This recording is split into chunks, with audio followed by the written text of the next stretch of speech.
Okay,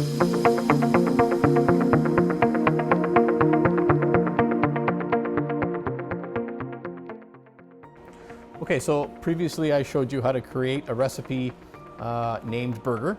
So I'm gonna go in and show you how to edit this recipe to do something a little neater with it, where we can actually have the platen open and add cheese, and then have the platen actually come back down and melt that cheese for you before opening again, so you can remove that product.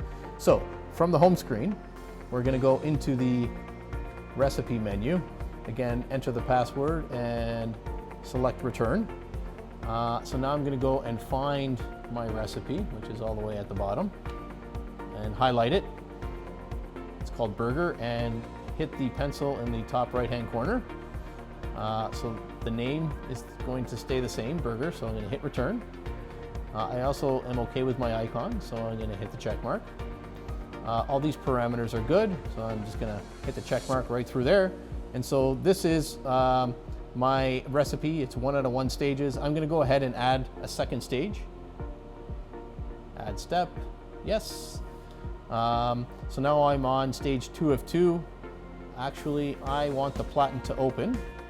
So I'm going to hit time as, or enter time as 0.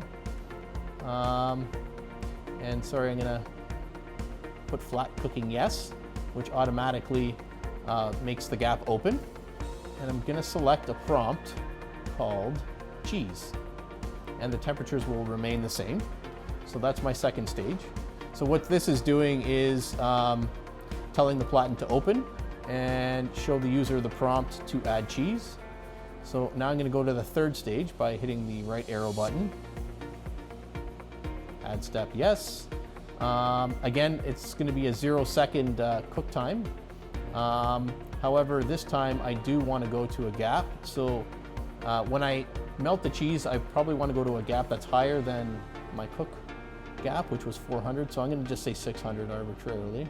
So that way the platen will come down and hover over the cheese. For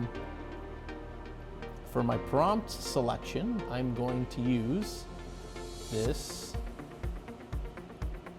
platen closing prompt. Okay. And the temperatures remain the same. And what this is doing is, once the user acknowledges that they have put the cheese on the patty, this prompt will execute and actually close the platen to the gap that I entered, which was 600 mils. And so for the last stage, hit the right arrow button one more time. So this adds another step. I'm gonna actually enter the time that I want the cheese to melt. So let's say I want it to melt for 30 seconds. And it's at the same gap, 600. And then I like to change this prompt to none, so it doesn't beep for me, and the temperatures remain the same. So just to confirm before I save this, I like to hit the line icon here and show the summary of the recipe. So in step 1, we're going to a gap of 400 mils for 100 seconds. Then the platen is going to open, and I'm going to get the add cheese prompt.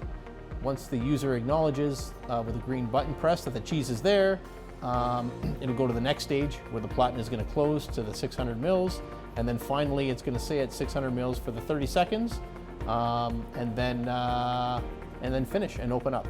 So I'm good with that. I'm going to hit the check mark, and then one more time to save that recipe, and we can go back to the home screen because we're done.